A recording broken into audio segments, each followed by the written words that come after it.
Hello, everybody. It's Dave Neal, stand-up comic and host of Bachelor Nation News. In today's video, we have Charity on Caitlin Bristow's podcast, Off the Vine.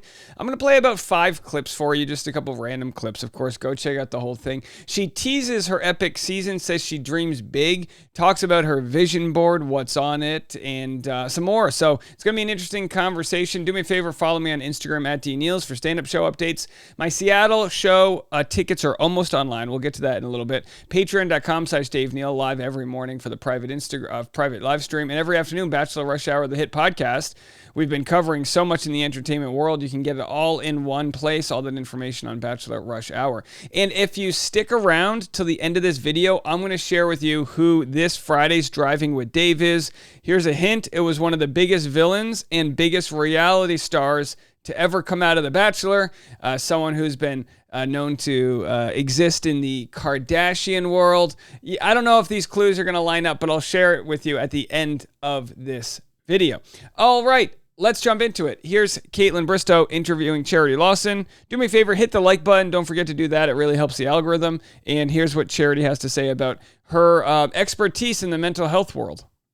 Because what did you get your master's in? So clinical mental health counseling. So it's it's awesome. Like, and that also like, it's so crazy because like I love talking about like just like my schooling, but like getting a degree in something like that also was like so like helpful for me because like no kidding, that would have changed my whole life if I did that. I don't think I could have done that because I barely graduated high school, but you know what, that's for a different day. Yeah, we'll talk about it later. Oh my gosh, tell me like 3 big takeaways you got from what you learned in your education that helped you through the process. Oh my god, everything. I feel like for one, just like active listening, like I feel like I listen to like understand versus like being quick to like respond or just like, you know, say something. And that's like so important, especially because your time is so crucial. You get these moments with everyone, right? And you're trying to navigate. I hate it when people say especially instead of especially, but that's just not a criticism. That's just a pet peeve. All of that. So like being an active listener for sure.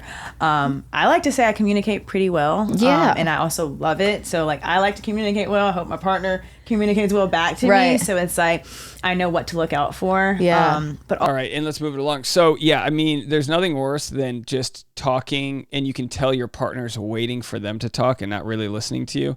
They of course go on to discuss the internet hate that exists. You said being a human at the end of the day, like caring about people around me, like it doesn't take a lot to not be nice to people, you know? And it really doesn't. Like, that's why I'm just like, just be nice. Like literally just be nice. And that's all I want to give. The internet is thriving on being hateful these days. Oh, they are. And it's okay. Yeah, I was like, going to ask you how you handle that because I think people who can look so deep within themselves, they can understand other people who are so hateful. Oh, yeah. And part of being an empathetic person is understanding the hate in other people and almost feeling sad for them instead of letting it get to you. Yeah. Do you feel like you'll be able to continue that mentality after? Definitely. It's great. Like it's a little bit of like 50-50. It's like that part of it, but then it's also like I'm also such like a problem solver, so it's like you want to fix it. I'm like, what's going on in your brain? Like, why are you like this? Like, let me help. Yeah. You're like, if I could take a quick 45-minute Zoom. Literally, I've got my degree.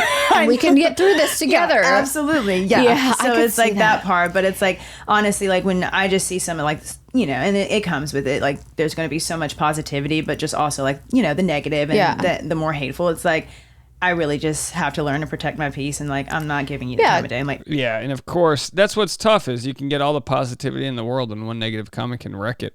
All right, they talk about red flag contestants and how, you know, chemistry just isn't everything. It's a great quote she has. There one or two that stand out where, and of course you don't have to name names or tell me, but is it like, you're like, oh shoot, looking back, I should have sent them home a long time ago? Oh my God. I like want to hop out this chair because the answer is yes. I can feel it. I can see it. Yes. And it's like, that's for me. It's like, I also had to learn, I'm like, chemistry is not everything. Right. Like it's not. Right. And it's like, for me, like, I think obviously it's a high intense emotional like setting, and it's like that is sometimes can be the driving force. It's like, oh, I have great chemistry with this person, like, oh my God, like we kiss great, like that doesn't matter. It's like you're acting up and you're acting crazy, so it's like let's figure it out. And like, here I am trying to understand these people. And the problem a lot of people have is that we'll paint red flags white. It's like, oh yeah, he's got mommy issues, but boy, does he have some big D-E, you know what I mean? And it's like, all right, that's not always it. But you learn that. You got to date Mr. Wrong to get to Mr. Right. And all right, now we talk vision boards, one of my favorite conversations. Manifested that for me, so need to like give her a shout out. Do you believe in manifesting? Oh, for sure. I'm the person, I always do like vision boards. What are like a few things that are on your vision board?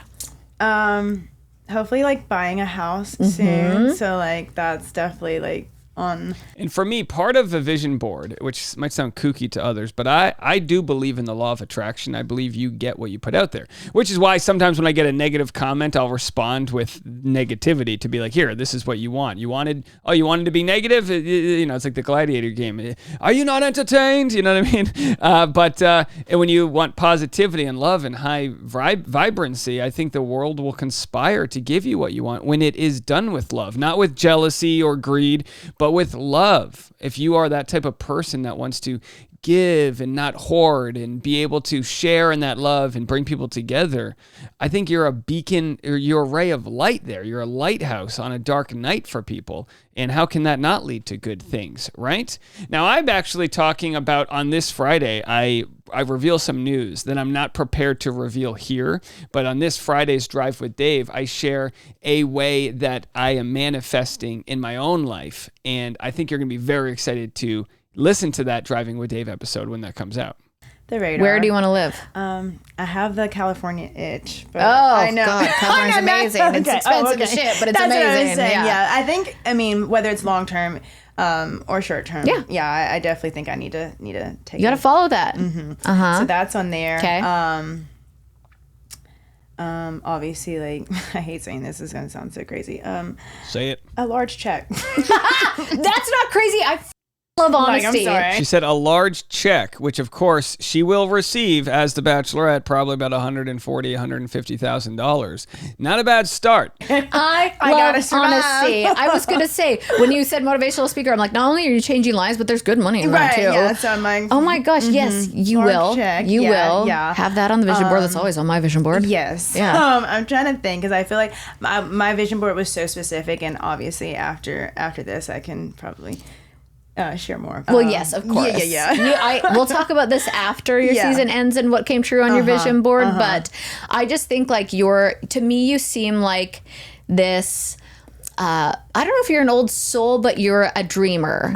Got to be a dreamer. And let's see, we're just going to skip a few minutes here and check out the back end of this clip. Of course, this is just the first few minutes of a 44-minute convo. So by all means, go check it out over on Off the Vine's YouTube channel. Something good. So people have this expectation when you do something risky or you're like, oh gosh, they think you're supposed to get to the certain point without realizing everything else that has happened along the way. Yeah, stepping stones. Oh my God. Stepping stones and ups and downs and just so many things. So and even if the outcome isn't the way, it's like looking back, can you have this, I always say the benefit of hindsight and like being able to see what you just went through and how you got through it. Oh my God. Yeah.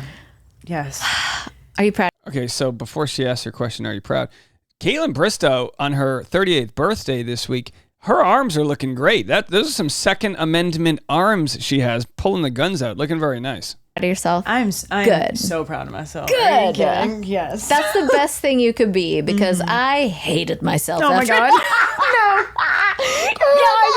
I had a moment. Where I was like, yeah, this is awesome. And then I was like, I did everything that was me. And then I saw the internet's reaction. I was like, oh, should I hate myself? No, you should absolutely never. I mean, it was a quick turnaround. Yeah, no, I get it. It was a quick turnaround when I went, oh, this is why I'm here, is to have a voice. Yeah. And of course, Caitlin Bristow saying after the internet got to her, after her season aired, she hated herself. Charity hasn't had that part yet, and I don't wish that on Charity. I'm sure the world is going to be very kind to her this season. But, Caitlin Bristow was at the back end of one of the ugliest times in the internet, the Perez Hiltons and the just like real hateful things that were going on out there. Yeah. And I feel like you were going to have such a incredible voice for mental health and for just so many things in your life that you're like, oh, I'm supposed to be doing this. I'm supposed to be here. Helping people some way, somehow. I know I asked you this earlier because we were on stage, but I have a bigger audience here. Yeah. What is it? What is a sneak peek? Like, what's something that you can tease about this season that people didn't see in the trailers? Your trailer's awesome, by the way. Oh, thank you. Oh, thank you. I'm queen. obsessed with it. You don't It's understand. so I'm so you obsessed have with that it. for the rest of your life. I know. I'm like, I can always be like, yeah, my promo was too Mariah Carey. Love that. I literally got full body chills the whole time. And I always like the promos. Like Hannah B's was bomb. Great, yeah. But yours, I was like, It's just giving, Yes. I think, boss energy. Boss And that's energy. Truly that's the phase of life that we're in. yes. I think we see you as this woman who knows herself. And you are all these things, by the way. You know what you want. You have good intuition. What are your red flags, and do they come out in this season? Do we see a side of Charity where you have a moment where you go, shit, that might be something I need to work on? Yeah. You know, there's a point in the season where, you know, shit hits the fan, and that's fine. And I was going through, like, that was just a really heavy week for me. I think there was a lot going on. But in particular, like, this moment was surrounding just a situation that was, like, being drugged out. And so it's like, once again, for me, I think me saying, the rose is on your chest, but who's to say I can't clip it off? Like, obviously, that's me being like... That's magnetic. I can get that right back. Yeah, literally. Give it back. That is a moment for me where I think, obviously, my emotions kind of took over, but it's like, I think I was, like, having this internal battle of, like, being indecisive. And so, like, this season has taught me a lot more about just, like, truly trusting my intuition, because it wasn't wrong. It's just like, that was something that I was, like, sitting on, and again, like I said, it was dragged out far too long. Well, because All right, so she says she trusts her intuition. She dragged it out far too long. earlier when I was interviewing you at CMA Fest, one of your red flags for somebody is if they're wishy-washy. So when you are put in a position where you're like, wait, this is my red flag for someone else, and now I'm in it. Yeah, I'm doing it. It's like, give it back. Like, but I made a decision, so I should be able to stand on it. But that's human too. I know. I know. So it's like, I know that's hard to do, and I know that's like, of course you can be fooled and tricked. Oh my God, yeah. And I guess that doesn't mean you're wishy-washy. It just means you're like, actually, I have boundaries. Give me that back. Right, exactly. Like, you're not going to do this to me. Sorry, I'm in control. Yeah. But yeah. I have just a few random questions that aren't hard hit. Of course, and they're talking about this scene here where she decides to give the rose. She decides to take the rose back. You're the next bachelor. Hold on, that's not it. It's is this here? Charity, you're the next bachelorette. I can have my happily ever after. So many nights. I'm here to find my husband. Oh my God. I'm going in, heart open. You got me in love again. The beehive just exploded. I'm not here for the foolishness. You did me dirty. This is not like a game. You're taking the rose away? You're not a man. Some to the airport. This is the hardest thing I've ever had to do. All right, so does she take the rose away or not? We will find out. And of course, as I promised at the end of this video, if you're watching here and not on, if you're listening on Bachelor Rush Hour, you can still hear this, what I'm about to share with you. But I'm pulling it up right now. This is my clip for who will be the next guest on Driving with Dave. We recorded it yesterday. It's one of my longest conversations we've done. Here it is, the big reveal. All right, ladies and gentlemen, so excited. My new guest of Driving with Dave, a villain of all time, Corinne Olympios. Woo! How was the conversation? Was it good? It was amazing. So fun. I had a great time. You guys are going to love it. You'll love it. All right, so that's going to be our next guest on Driving with Dave. You're going to have to hang tight because I might be airing this on a new YouTube channel. So stick around on Friday to find out where you can watch that interview. We've got a lot shifting around here in the YouTube world, and you'll be the first to know about it. Make sure you're subscribed, hit the alert, and all that jazz. This afternoon, Bachelor Rush Hour, the hit podcast, will be there with updates on the submarine tragedy that's unfortunately happening out there. We got all your live updates on that and more this afternoon. I've been Dave Neal. We'll see you in a little bit.